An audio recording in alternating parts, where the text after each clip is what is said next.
Topic है diffraction due to single slit.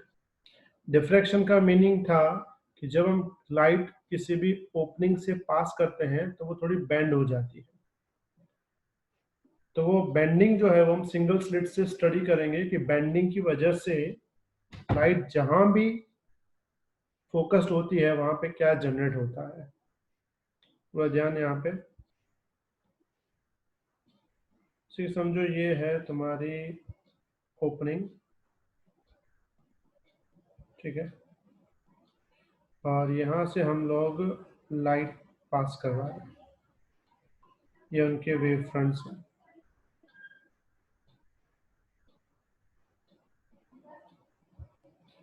और यहाँ पे जो लाइट है वो ट्रैवल ऐसे कर रही है।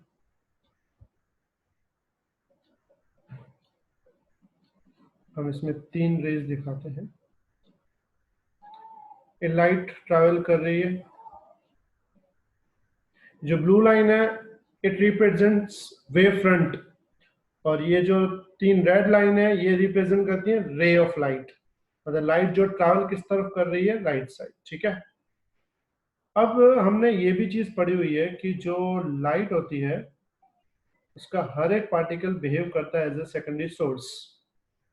तो अगर ये सेकेंडरी सोर्स बिहेव करेगा तो ये स्फेरिकल वेवलेट जनरेट करेगा।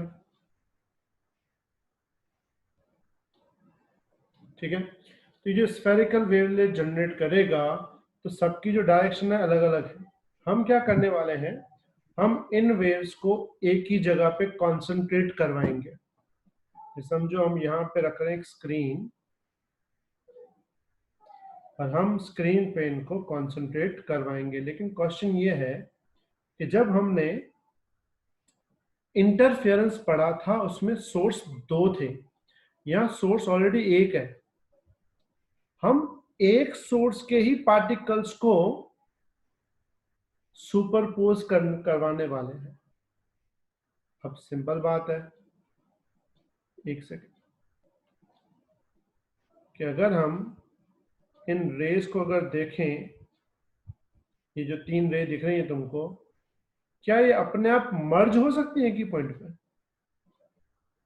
नहीं सर। नहीं होंगी।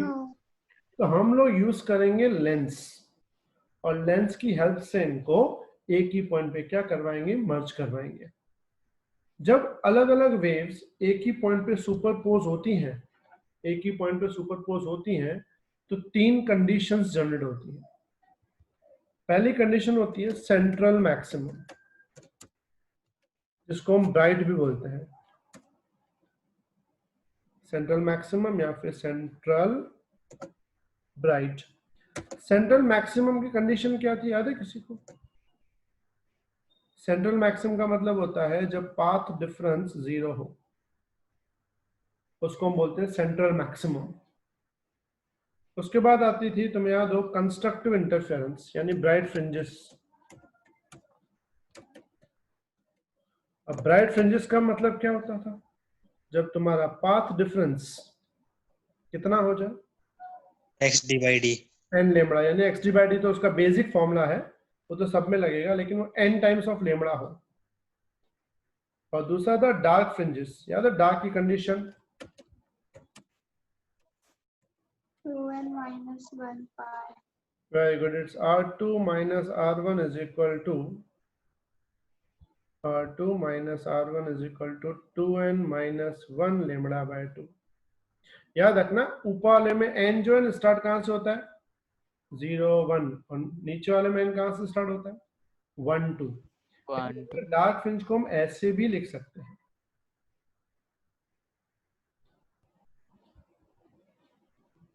खाली इसमें n स्टार्ट कहां से होगा, ज्यादा वाली वैल्यू से। क्लियर हुई बात? नहीं, मतलब दोनों एक ही बात है, लेकिन यहाँ पे n स्टार्ट होगा 0 से, और ऊपर वाले में n स्टार्ट होगा 1 से। ठीक है, मतलब तुम डार्क के लिए ये भी यूज करते हो, ये भी यूज कर सकते हो। फर्क इतना है, इसमें n स्टार्ट कहां से होगा 1 से, इसमें n कहां से स्टार्ट होगा 0 से, वो ध्यान रखना। ठीक है, क्योंकि ये -1 है, ये +1 है। यहां तक किसी को कोई डाउट? No. थोड़ा ध्यान। अब ये तो था कंडीशंस इंटरफेरेंस की, तुम्हें पता है ये इंटरफेरेंस है, और इंटरफेरेंस में सोर्स कितने यूज होते हैं?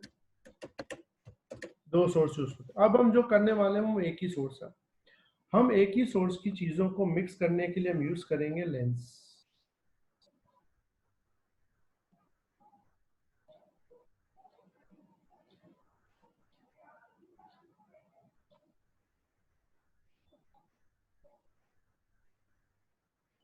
ठीक है, लेंस यूज करेंगे। अब पूरा ध्यान। अब समझो लेंस से यहां से लाइट आ रही है स्ट्रेट,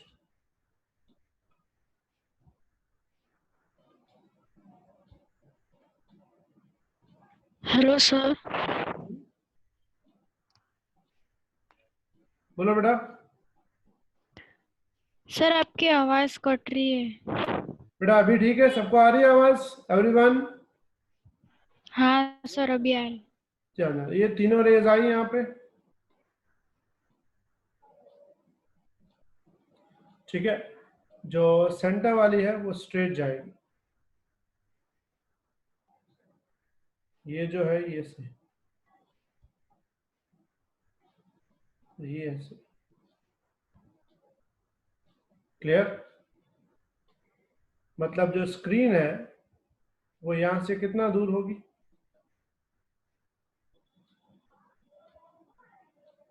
फोकल लेंथ। ठीक है, अब यहां पे जब रेज मर्ज होंगी, यानी इसको हम बोलेंगे सुपरपोज्ड, तो यहाँ पे जब सुपरपोज होगा तो या तो सेंट्रल मैक्सिमम मिल सकता है, या कोई ब्राइट फ्रिंज मिल सकती है, या फिर कोई डार्क भी मिल सकती है।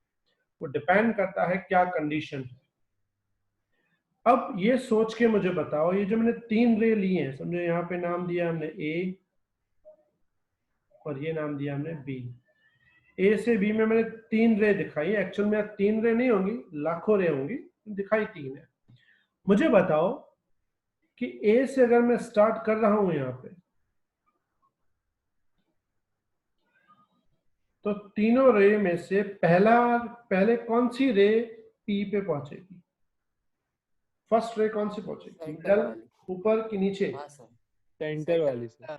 सेंटर वाली। दिखने में लग रहा है सेंटर वाली पहुंचेगी, ठीक है, वो नॉर्मल बात है। लेकिन अगर तुम ध्यान से देखो, पाथ में लेंस भी आता है। मुझे बताओ लेंस में वेलोसिटी लाइट की बढ़ जाती है कि कम हो जाती है? कम होती है। बढ़ती है ना सर। बढ़ जाएगी, कम हो जाएगी लेंस में? सर कम हो बढ़ जाएगी। जाएगी ऑफ सर। कोर्स कम हो जाएगी, सर कम हो जाएगी। Because is a refractive medium, कम तो होगी वेलोसिटी। तो ध्यान से देखो, मिडल रे का लेंस वाला पार्ट बड़ा है, और जो ऊपर वाली रे है और नीचे वाली रे है उनमें लेंस का पार्ट छोटा है। देखा? विड्थ देखो, इसकी विड्थ देखो, इसकी विड्थ देखो, इसकी विड्थ देखो।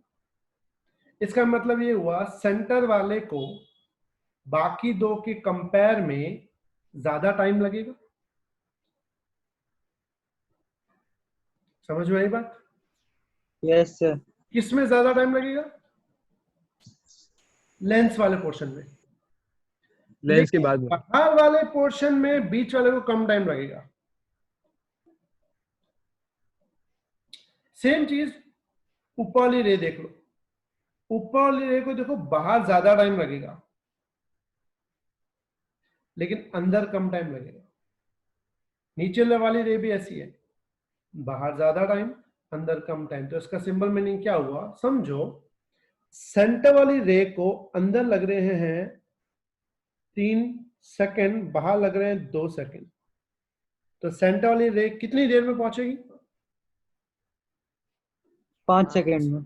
और ऊपर वाली जो रे है, समझो उसको बाहर लग रहे हैं 3 सेकंड, अंदर लग रहे हैं 2 सेकंड, कितनी देर में पहुंचेगी? 5 इसका सेकेंड। क्या मीनिंग निकला? दोनों सारे सेम एक साथ एक पहुंचेगी। इसका मतलब इसका पाथ डिफरेंस 0 हो जाएगा। हाँ सर। क्यों? तीनों साथ में पहुंचेंगी तो। मतलब लिख सकते हैं here optical path of all rays is same. Optical path जो है सारी रेज का क्या होता है, सेम होता है, एकदम same. Hence path difference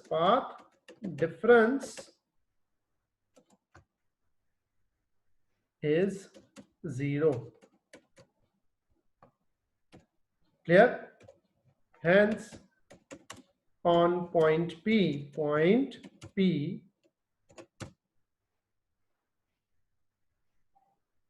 constructive interference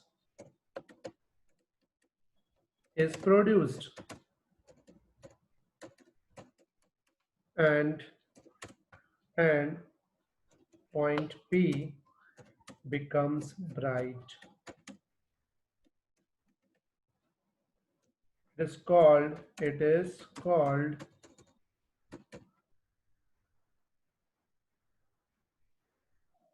central maximum of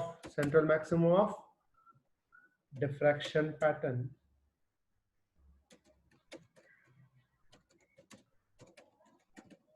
Due to single slit. समझ में आई बेटा बात? Everyone clear? Yes sir. तो अभी तुम्हें ये पूरा क्लियर हो गया, लेकिन तुम्हें एज ए थियरी आता है तो तुम्हें डायग्राम तो ये ड्रॉ करना है, लेकिन थोड़ा थियरी में नीचे चेंज करना पड़ेगा। क्या चेंज करना पड़ा वो एक बार देख लो। थियरी में तुम्हें ये लिखना पड़ेगा, नीचे जो थियरी दी हुई है ना वो तुम लिख लो, यहाँ से यहाँ तक, एज शोन इन फिगर से लेके यहाँ तक। क्लियर? Yes sir.